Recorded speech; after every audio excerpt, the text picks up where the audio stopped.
Let's just jump right in.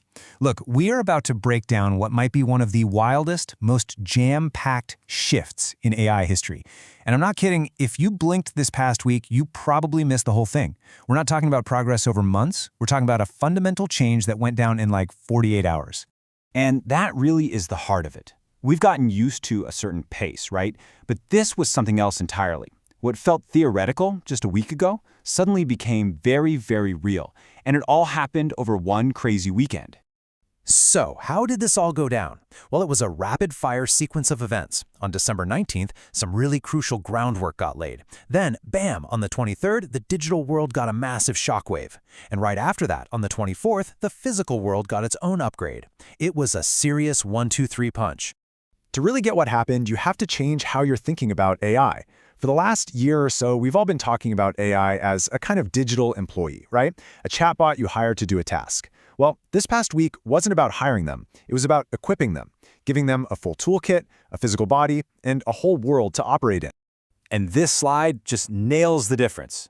We're officially moving out of that digital employee era where we talked to the AI, and we're stepping straight into the immersion era. It's not just a tool we command anymore, it's becoming an environment that we live and work inside of. Now, this whole thing didn't just happen in a vacuum. On December 19th, a couple of key things fell into place that set the stage. First, Firefox finally broke its silence and rolled out a huge AI integration. And second, and this is super important, the industry actually agreed on a standard for labeling AI-generated content. And check out the specifics here.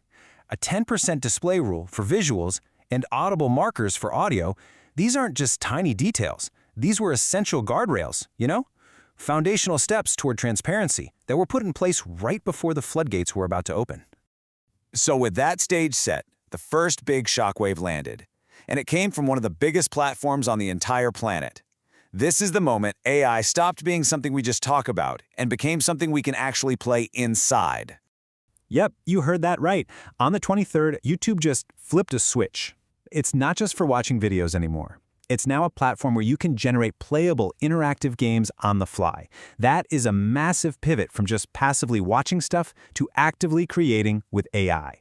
This code just says it all. Your role on YouTube completely changed, like overnight. You went from just being a member of the audience to being a co-creator, literally building your own interactive experiences right there on the platform.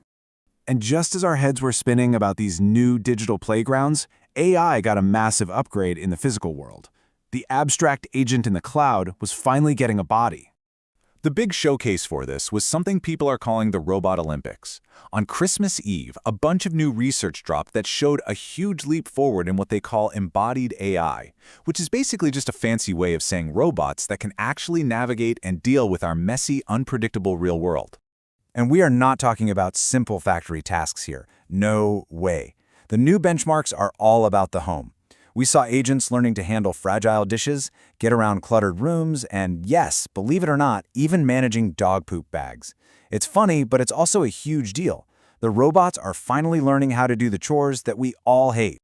So this explosion of new capabilities, both digital and physical, immediately kicked off an intense new competition between the big AI labs. If you thought the pace was fast before, well, welcome to the Titan Wars. So for a while, OpenAI has been dominating the headlines with models like O1 and Sora. But it looks like Google is tired of that, because they just dropped a massive countermove, Gemini 3 Flashy. It's incredibly fast, super responsive, but the real killer app, seamless real-time universal translation. This is it. This is the Babel fish moment from the Hitchhiker's Guide to the Galaxy. And we're not just talking about translating text on a screen, we're talking about putting on a pair of headphones and having a completely frictionless, real-time conversation with someone speaking another language. It's science fiction made real. But OpenAI did not stay quiet for long. They hit back almost immediately with a huge upgrade to their image generation. GPT Image 1.5 is 4 times faster than DALL-E ever was, and it's way better at what people are calling vibe coding, capturing a specific aesthetic, and it allows for much more precise edits.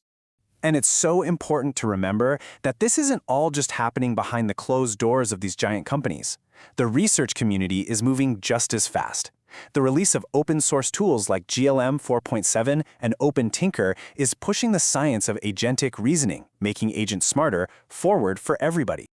So what happens when you put all these pieces together? You've got playable worlds, physical robots, and a fierce arms race between the titans. What do you get? You get a completely new reality. Welcome to the immersion era. And there is massive, and I mean massive, institutional weight behind this shift. News also dropped about something that sounds like it's from a sci-fi movie, the Genesis mission. It's a huge White House-led push to fuse supercomputing with AI, and the goal? To literally double scientific R&D productivity in a decade. This isn't a side project, it's a national priority. Okay, so that's the big picture. But honestly, the most exciting part is seeing how quickly this new era is already showing up in the tools and products that we use every single day. It is already here. That Babelfish moment, it's happening right now with Gemini in your headphones. At work, Zoom has a new AI agent that literally keeps working and finishes your tasks after the meeting is over. And when you want to relax, Kindle's new AI companion reads with you, giving you context as you go. The future has arrived. So really, it all boils down to this one simple comparison. In the chat era, we talked to our AI tools. But in this new immersion era, we are starting to live, work, and play inside of them. It's a fundamental shift. And that is the single biggest takeaway from these last 48 hours. This wasn't just another incremental update. This was a phase change. The age of simply chatting with an AI is over. The age of immersion has officially begun. Which leaves us with the biggest, most important question of all. That digital employee has now been fully equipped. It's got the tools, it's got a body, and it's got a world to operate in. So the only question left is, what is it gonna build next?